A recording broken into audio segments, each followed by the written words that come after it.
নাবালিকাকে ধর্ষণের অভিযোগে যাবজ্জীবন কারাদণ্ডের সাজা ও নির্দেশ দিলেন বারাসত পক্ষ আদালত। 2017 সালে মেয়েকে বাড়িতে রেখে আত্মীয়র বাড়িতে গিয়েছিলেন মা। সেই সময় তাদের প্রতিবেশী অভিযুক্ত অরুণ দাস, বয়স 72 বছর, নাবালিকাকে ঘরে একা পেয়ে ঘরে ঢুকে নাবালিকাকে বলে তার ছাগলটি খাটালে বেঁধে দিয়ে আসার জন্য।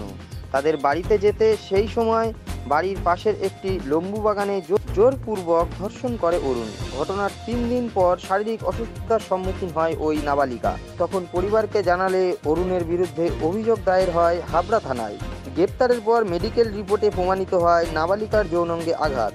সমস্ত তথ্য ও প্রমাণের ভিত্তিতে বুধবার বারাসত পক্ষ আদালত অভিযুক্ত অরুণ দাসের যাবজ্জীবন কারাদণ্ড এবং 50,000 টাকা জরিমানা, অনাদায় অতিরিক্ত 6 মাস কারাদণ্ডের নির্দেশ দেন। ঘটনাটা হচ্ছে, একটি বাচ্চা মেয়ে 10 বছর বয়স, সে বাড়িতে ছিল। তখন ওর মা ওকে নিয়ে ওর পিসি বাড়িতে রেখে তার এক রিলেটিভকে দেখতে হাসপাতালে যায়। যাওয়ার পরে এই পাশের বাড়িতে এই ভদ্রলোক থাকে, আসামি, যার নাম হচ্ছে অরুণ দাস। বয়স তখন অরুণ দাসের ছিল অ্যাবাউট ওই এখন 72, তখন কত 8 বছর আগে যা ছিল আর কি, 64 ইয়ার্স। তো সেই সময়ে তার ওই বাড়িতে এসে, ওর পিসির বাড়িতে এসে বলে যে তুই একটু চল বাবু, আমার ছাগলটা বেঁধে দিবি। ছাগল বাঁধার নাম করে তাকে নিয়ে যায়, বাচ্চাটাকে নিয়ে গিয়ে পাশে একটা লেম্বু বাগান আছে, সেই লেম্বু বাগানে নিয়ে ওকে রেপ করে।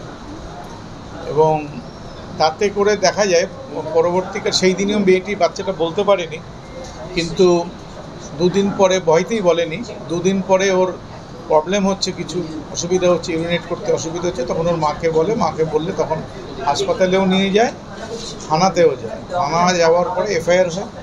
হাসপাতালে দেখা যাচ্ছে ওর মেডিকেল রিপোর্টে ওর প্রাইভেট পার্টে ইনজুরি ছিল, ভালভাতে ইনজুরি ছিল। এবং এই আসামিকে তখন ধরে। আর ঘটনা হয়েছিল 12/2/2017, এফআইআর হয় 15/2/17, যেহেতু 2 দিন পরে বলেছে তাই। তখন এই লোকটিকে, যে আসামি, তাকে নিয়ে মেডিকেল হয়। মেডিকেলে আসামির শরীরে কতগুলি ইনজুরি দেখা যায়, যেগুলো ডাক্তার অপিনিয়ন ছিল ভেরি রিসেন্ট ইনজুরি। এবং তাতে সাজেশন ছিল আমাদের, মানে পিপির তরফ থেকে, গভর্নমেন্টের তরফ থেকে সাজেশন দেওয়া হয়েছিল। ডাক্তারকে জিজ্ঞেস করা হয়েছিল যে এই ইনজুরিগুলো যদি কোনো বাচ্চাকে সে যদি রেজিস্ট করতে চায়, তাতে এই ধরনের ইনজুরি হতে পারে কিনা। কারণ বিভিন্ন হাত, এটাকে বলে কি আঁচড়ানো দাগ আর কি, হাতে ছিল, পায়ে ছিল, থাই এখানে ছিল। তখন ডাক্তার ওপিনিয়ন, হ্যাঁ এটা হতে পারে। তারা প্লিনিং ছিল একটা, যে কীর্তন নিয়ে ঝামেলা ছিল পাড়াগতভাবে, সেই কীর্তনের ফলে একটা মামলা হয়েছিল। ওরা তার রিভেন্স হিসেবে এই ধরনের মামলা করেছে, but practically that was not done. Actually ওকে যখন 313 করা হয়, 313 বলে যাবে, যখন কীর্তনের ঝামেলা হয়েছিল কবে, বলছে ঘটনার 1 বছর আগে। তাহলে কোনো প্রশ্নই আসে না যে ওই দিন তাকে ম্যানহ্যান্ডেল করেছে বা কিছু। বাট প্রসিকিউশন মানে এখানে কেসটাকে পুরোপুরি সাক্ষী সাবুত দিয়ে প্রমাণ করেছে। 164 স্টেটমেন্ট মেয়েটার ছিল, তাতেও প্রমাণিত হয়েছে।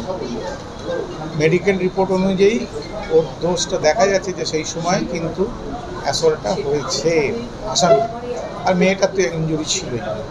তো যাই হোক, এটাতে গতকাল 18/3/2025 তারিখে ওনাকে কনভিক্ট করে কোর্ট। আজকে ওনাকে পানিশমেন্ট দিল, লাইফ সেন্টেন্স, সঙ্গে 50,000 টাকার ফাইন, যদি in default 6 month jail, rigorous imprisonment. এই হচ্ছে পানিশমেন্ট।